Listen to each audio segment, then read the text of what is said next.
Sampurasun Barai Cakra. Sebelum dongengnya dimulai, jangan lupa subscribe, tekan tombol lonceng, terus ditunggu juga nih like dan komennya.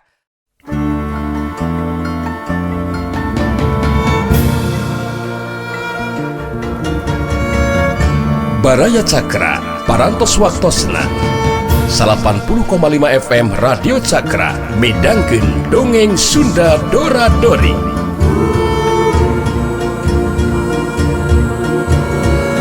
Simkuring sapara kanca ngahaturkeun wilujeng ngadangukeun.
Bener gitu bah. Jadi penting nak mah hayang keterangan anu pasti ti Abah. Ngeunaan kayaan manintin jeung Mbah Rangkebong bah. Aya di mana cenah maranehna teh? Kuring duaan percaya Abah teh boga kamampuan bisa nerawang. Da puguh memang bingung anu dituju. Jangan jalma bari sama sekali taya lalatanala gitu bah. Tenang, kenaan masalah nalawang mah. Eta mah geus jadi pagawean Abah atuh jang. Sasana Abah ngulik pangarti ti leuletik. Ngeunaan ilmu panalawangan mah sing percaya we ka Abah.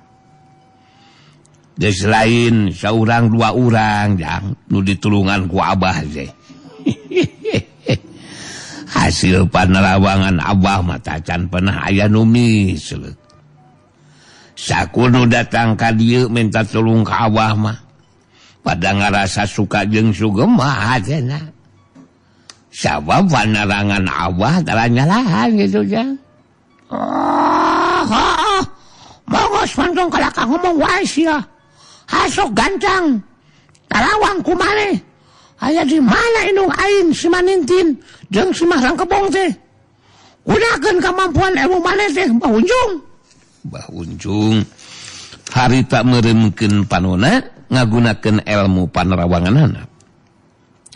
Si Hawuk merhatikeun Mbah Unjung pinu perhatian sedengkeun Guntara noel ka si Hawuk mere isara hayang kacai heula. Padahal mah boga pamikiran hayang ngamangpaatkeun kaayaan pikeun ngalaksanakeun mah hasratna ka Nyi Enah. Hiji mojang anu dempul geulis samperenik anu narik kana perhatianana. Geus kitu we meureunan kajadianana Baraya Cakra Baraya Podga ieu. Guntara bisa ngadenge ti dapur aya jalma anu geus moal salah deui pasina oge Nyi Enah. Kitu ceuk pamikirna. Barang datang ka dapur Guntara ningali aya anu keur nangtung. Ditinggali ti tukang ku Guntara nirik kana pangawakanana jelas eta teh Nyi Enah. Harita Guntara geus loba dipikir gancang ngadeuketan terus langsung ngarangkul ti tukang betus nyarita. Nyai. Ulah motah Nyai. Tukul barontak Nyai, kangaranan geus wanu jatang tono geus manjing dewasa Nyai. Akang barang mimiti pangigi aduh langsung katarik hati ku Nyai Ena. Anu matak sing turut we ka akang gelis. Pokona mah akang lope ka gelis. Tenang we akang bakal tanggung jawab. Urang mangpaatkeun ieu waktu sok sanajan saukurnya kedeung Nyai. Akang teu kuat Nyai. Aduh ku kagelisan Nyai, ku donto ku demplokna Nyai. Harita nu dirangkul ti tukang teh jadi kageteun. Terus ngaguringnya hayang ngalepaskeun diri bari nyarita rada kageteun Guntara beut lain sorana Ena. Ih, lepaskeun naon ieu teh make jeung ngarangkul ti tukang sagarupa. Hasok lepaskeun ieu rangkulan. Saha ieu teh? Guntara jadi ngadengi anu dirangkul lain sorana Ena. Harita ngalepaskeun rangkulanana. Nu dirangkul ngabalikeun badanna ka tukang. Guntara nu jadi kageteun sabab awewe nu dirangkul teh tetela geus kolot da puguh bibina Nyi Enah anu nalah Bi Uji. Barang ningali nu ngarangkul ti tukang teh lalaki ngora, ujung gagah sembada. Harita Bi Uji langsung nyarita ka Guntara. Nanaonan Sujang? Ali ngandung ngarangkul ka bibi teh lalaki ngora ujung gagah. Sudah berkalakas itu kang rangkulna sok rangkul deui please deh rangkul deui sok morek barontak ayeuna mah kumaha we tulung teu nulung ka sasama mah sok lain tadi teh ngarangkul sok rangkul deui bibi mah moal hitungan sok pogu geus lila bibi teh rarandaan aya lalaki ngora jeung gagah anu ngarangkul dihuapkeun ku bibi mah asaku kabenaran lain ngajakan nyakedeung teh ya. Guntara undur-unduran ka tukang bari terus nyarita keula nah ari Nyi Enah kamaha lah kitu. Ini telah si Nyai mah ngalongok dulur anu gering kan wae atuh nu aya we nanti Nyi Enah mah bibi oge oke. Nah teuing da mah burung di radenan ku bibi mah yang geus we atuh jeung bibi yang Bi Uji yang geus kolot bibi demplok denok mah make elekeun ku budak ngora. Heuh sakali deui bugu bibi teh geus lila ngarap-ngarap dipaksa ku lalaki. Hayang ditandasa ku lalaki anu ngora keneh ujung gagah. Sok ujang tong lilakeun sok rangkul deui please rangkul deui sing percaya mah barontak bibi mah nya dek digulang gaper kukuh mah ge please nya lain kala ka undur-unduran kitu ujang bibi hayang aya tuluina gancang rangkul deui bibi rangkul bibi ujang moal hitungan mah jadi masalah jeung bibi sok engke diolehkeun ku bibinya. Guntara gurang balik ka tempat khususna Bah Unjung. Bari kutuk gundeng dina jero hatena. Aduh, aing salah sasaran goblok teh. Aram jada. Hanas dirangkul ti tukang suganti Nyi Enah. Kalakah bibina geuningan, waduh ulah ajar aing. Jeung nangtang nyakedeung deui si eta si Adhadol teh. Gagal maning son aing teu jadi ieu belah duren teh. Aya nu pasrah kalakah geus kolot jeung rupana oge kawas kalawak jungkir deui. Aduh. Aing bener-bener sial ieu bae. Barang asup ka jero enggon harita si Hawu keur ngabandungan caritanana Bah Unjung anu geus ngagunakeun elmu panerawanganana. Tapi tetela poek kitu teh mah da puguh ditutup ku kakuatan detia kalamurka makhluk gaib puhitanana mah rungkil. Aduh. Alah, abah bener-bener sengal si jemaya. Nu ditarawang ku abah eueuh kalau mangsa tiga ajan ieu teh Den Hawu. Aduh, kalau mangsa tiga ajan ieu jang Guntara.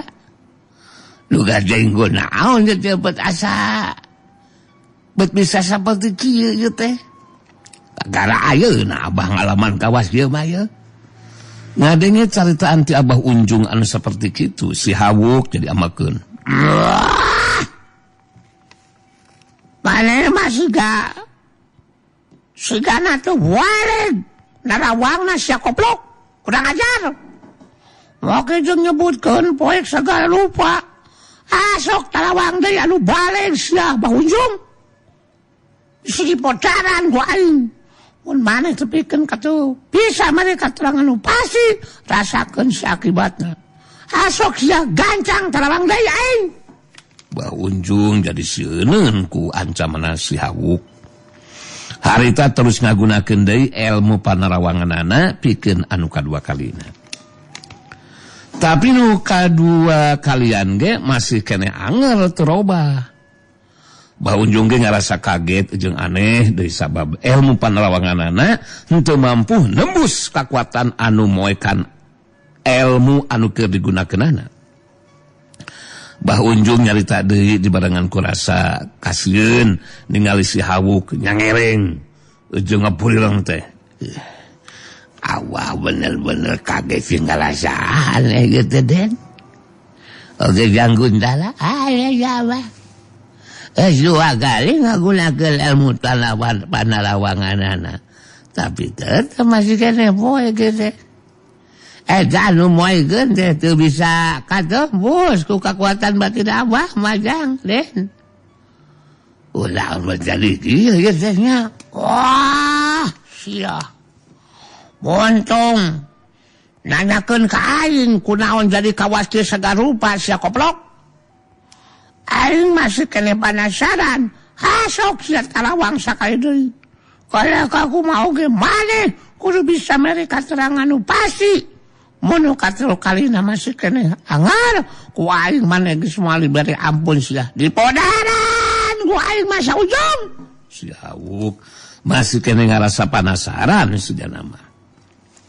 Harita nitah sakali deui Abah Unjung ngagunakeun ilmuna. Anu masih kene anger hasilna mangka si Hawuk geus moal mere diampun ka Abah Unjung. Dibarengan ku perasaan kasieun harita pikeun anu katul kalina Abah Unjung narawang deui ngagunakeun ilmuna. Tapi da puguh ilmu panarawanganana ditutup ku kakuatan gaib nyata Detya Kalamurka. Hasilna tetep sarua Abah Unjung teu bisa mere katerangan naon-naon ka si Hawuk jeung Guntara. Dina nyaritana ge Abah Unjung jadi ngadaregdeg jeung ngageleter sorana. Nyaritakeun ngeunaan kaayaan anu katelu kalina ge tetep masih keneh anger poek. Aduh. Wah, ya deh den Hawuk. Alah, Abah teh geus 3 kali nalawang. Tapi da masih keneh tetep poek geuningan. Tuh kalau kabujur we milu batu hampura ieu. Abah hampura den Hawuk, Abah geus sasekah pola Abah teh. Duh beuki gede ya bekok tuh. Si Hawuk anu nunjuk sila dihareupeun Abah Unjung. Harita nunjuk kudua ramo leungeun katuhuna, curug jeung jajangkungna ditujukeun ka lebah Abah Unjung. Geteran kakuatan nu kaluar tina curug jeung jajangkungna si Hawuk ngahantem kana dadana Abah Unjung.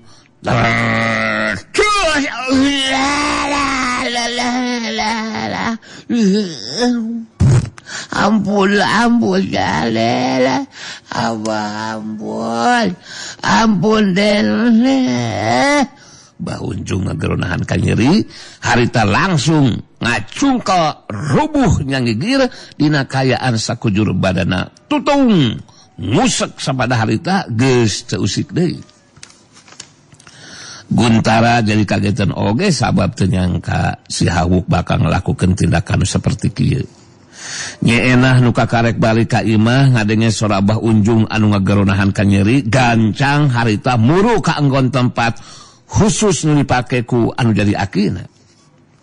Barang asup ka jero jadi kagetan oge ningali Bah Unjung dina kayaan ngagoler nyanggigir sarta sakujur badana tutung. Harita nyeunah bari ngabagikeun paneutupna ka si Hawuk jeung Guntara tos nyarita sorana dumareuda. Kunaon Abah? Abah kunaon sih Abah kayaan jadi kieu? Dikumahakeun Abah teh Abah? Abah ieu nyai Abah. Abah kunaon Abah? Si Hawuk cengkat nangtung muralang ka nyeunah tos nyarita. Aki maneh, kabagus ya koplok. Tuh bisa mereka terangan naon-naon ke aing. Anu matak si Unjung ku aing dibodaran ta. Nyeunah dekuk bari jeung cerikan nu jadi akina. Anu geus eueuh nyawaan akina teh. Ningali nyeunah jeung cerikan layon nu jadi akina. Si Hawuk lain kalunyaeun tapi kalakah amekeun terus nyarita deui ditujukeun ka nyeunah. Asok lewes ya. Nepikeun kabeak si mata. Aki maneh memang geus modar ku aing. Sakalian maneh ge dipodaran ku aing sia. Guntara nyobaan harita nyarita ka si Hawuk. Tenang heula Den. Tenang heula Den. Cek Mang Sargun mah nya nyeunah mah ulah tepikeun ka dipaehan Den. Nya. Lain naon Den. Mang Sargun mah karunya we masih kene wanuja. Keur meujeuhna deui eta mah keur meujeuhna palem. Walah. Pulan lebih ti biasa anyur Den. Asina Den Hawukah Mang mah terus disanyawang. Pira aku kudu ngalaman nasib kawas akina mah. Kedua masalah nyeunah mah urusan Mang Sargun lah. Umat-umat Den umatnya ulah dipaehan Den Hawuk. Waneh rek ngahalangan kana tindakan aing Sargun goblok. Alakannya capek si enah keur mujuna pelem sagarupa sia goblok. Cabok saku aing. Guntara kalaka dicabok harita ku si Hawuk. Syuk gamplong aduh Den aduh sakit Den. Waduh Den Hawuk sakit naon salah Mang Sargun jatuh. Kurang ajar sih. Kasalahan maneh. Walah karek ngabela ka incuna si Unjung sia. Sargun goblok. Aing mah bisa dihalangan ku sasaha sia. Harita si Hawuk ngalakukeun tindakan anu sarua saperti ka Bah Unjung. Geteran kakuatan anu kaluar tina curug jeung jajangkung leungeun katuhuna ngahantem kana badana nyeunah anu geus ngacungkal rubuh bari ngaceritahan ka nyeri layona nindihan layon anu jadi akina. Guntara jadi ngageter jeung sentar hatena. Malah dibarengan ku perasaan hanyelu sabab nyeunah kalahkah tetep dibinasakeun ku si Hawuk. Geus kitu masih Hawuk terus kaluar teh jero imah dituturkeun ku Guntara anu masih keneh ngusapan pipina anu ngakempeng peureum dicabok ku si Hawuk. Harita geus teu boga geus teu loba ngomong deui. Si Hawuk indit ti heula. Sedengkeun Guntara ngajakan indit ka sadawa jeung saduwu pikeun ninggalkeun eta patempatan.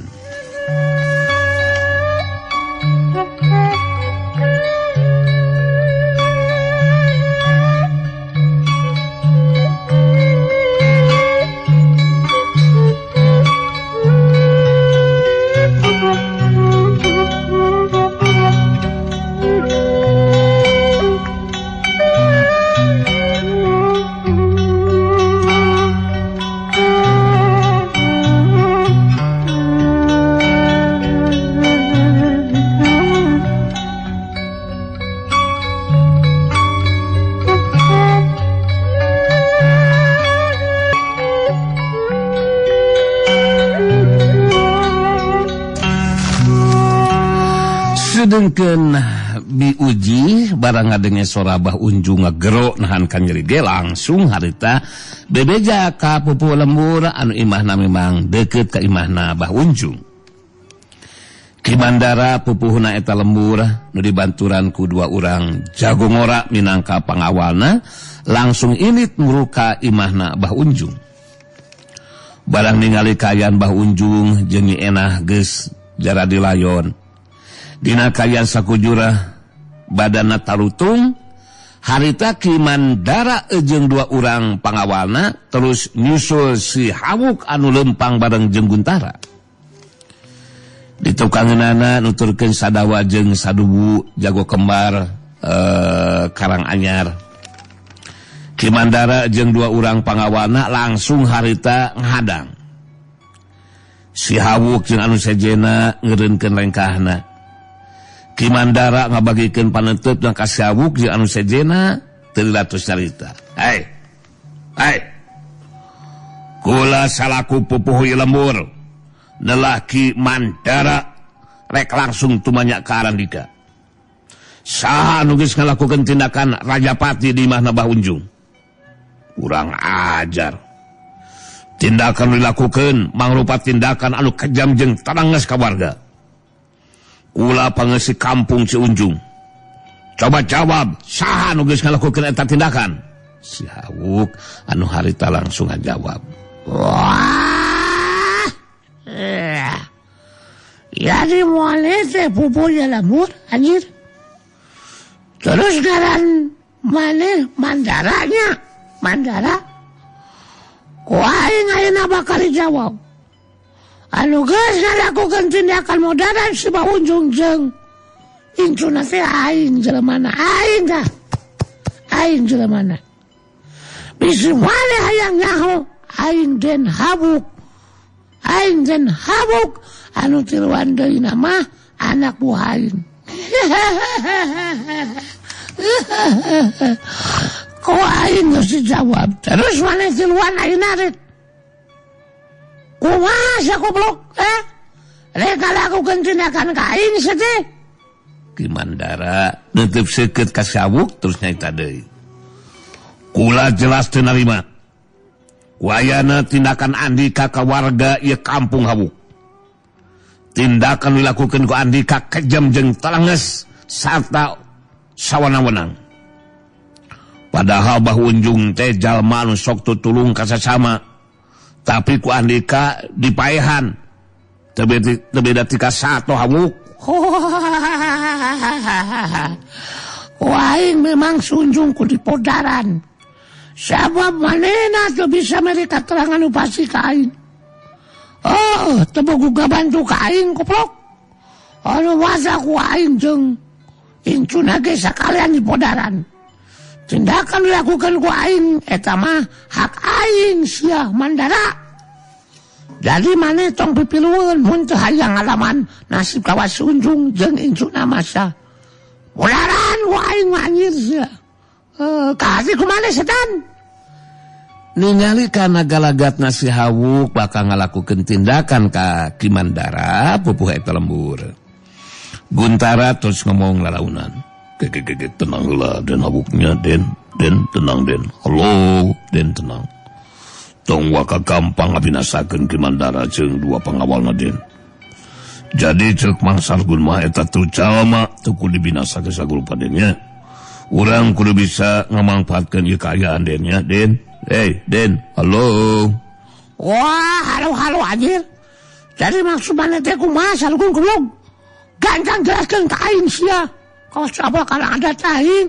Jadi maksud Mang Salgun mah Kidar mana jeung Jumena katu si Ubed teu kudu dibinasakeun. Teu kudu Den nya, teu kudu. Teu kudu dibinasakeun sagaruban tong lah. Anu penting mah ieu kampung Ciunjung kudu aya anu atawa aya dina pangaruh jeung kakawasaan Den Hawuk. Carana cukup ku ngabuktikeun kahebatan kakuatan ilmu Den Hawuk. Mangka Kimandara jeung 2 pangawalna kitu di sakabeh warga di lembur bakal sarieun ku Den Hawuk. Jadi engke urang ge dina nyangan laratan manintin jeung Mbah Rangkebong bisa marentahkeun ka warga ieu lembur Den.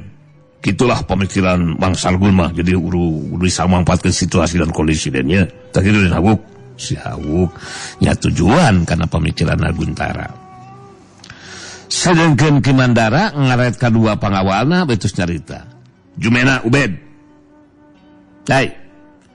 Andi kaduaan geus teu kudu asa-asa euy. Salaku pangawal diri kula mangka andi kaduaan kudu wani ngalakukeun tindakan kasihawuk. Anu geus ngalakukeun tindakan kejam jeung talangas ka Bah Unjung jeung incuna. Sok gunakeun kemampuan ilmu silat andi kaduaan. Ki Damara marentahkeun ka urang jagongora pangawalna nu neulah Ubed jeung Jumena pikeun ngalakukeun tindakan kasihawuk. Anu sikap jeung caritanana geus teu ngajenan ka pupuh eta lembur. Kawilang kasar jeung sombong.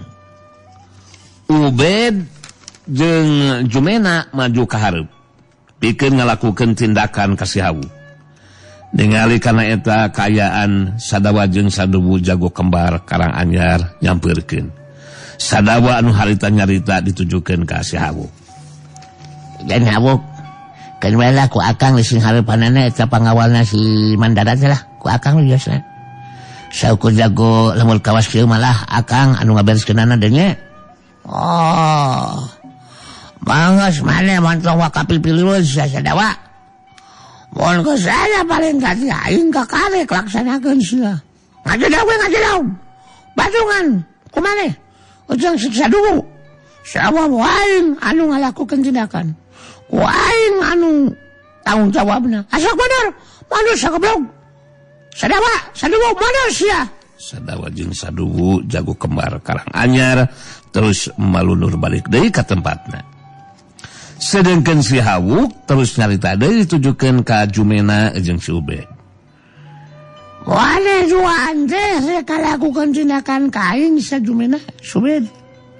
Mana sih pangawalna si Damara ulo? Asa jago meureunanya sia intina.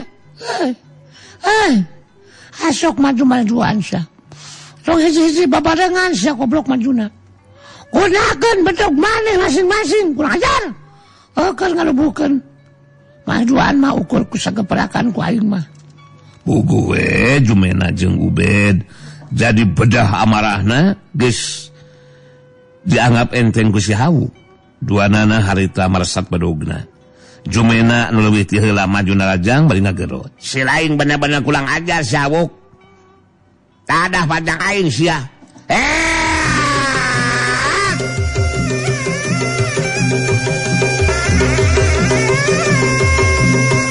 Jolilat Julung Jumena majuna rajang atau Jumara majuna rajang dituturkeun ku Ubed anu ngilu marangan kana panarajangna nu jadi baturna.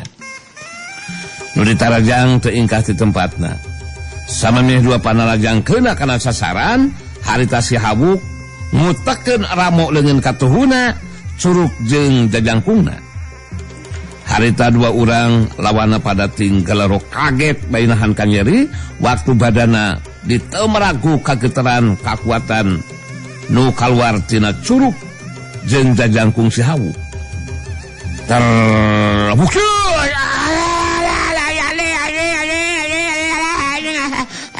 Jumena jeung Ubed tinggal nahan kanyeri bari ngajengkang oleh abatukang.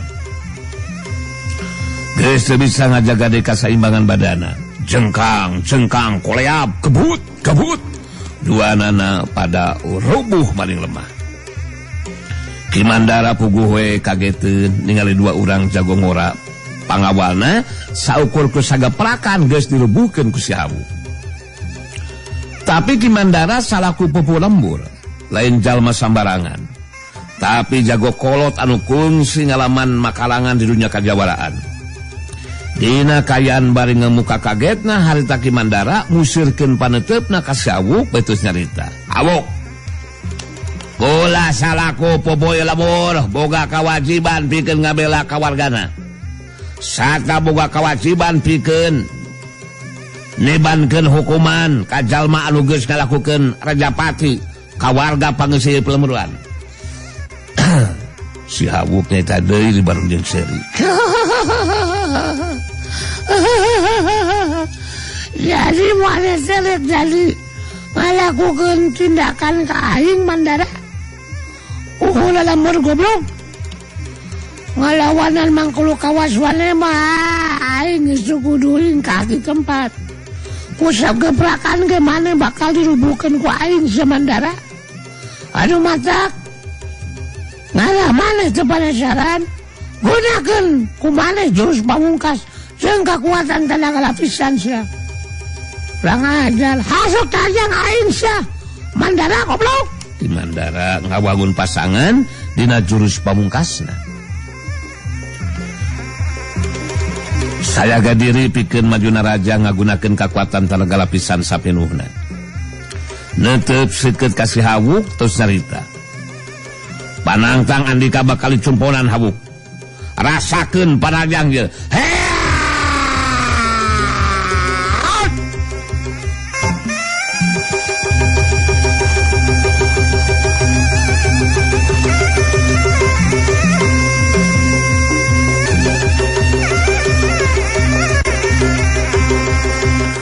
Zorelat Sulung Ki Mandara majuna raja.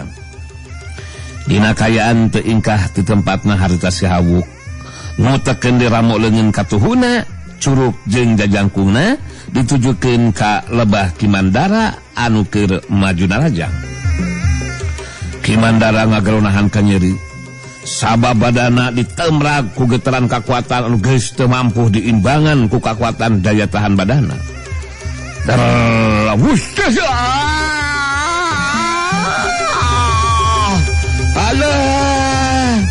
bari merhatikeun lawan anu geus dirubuhkeun harta Hawuk nyangereng tulus ngumbar caitaan.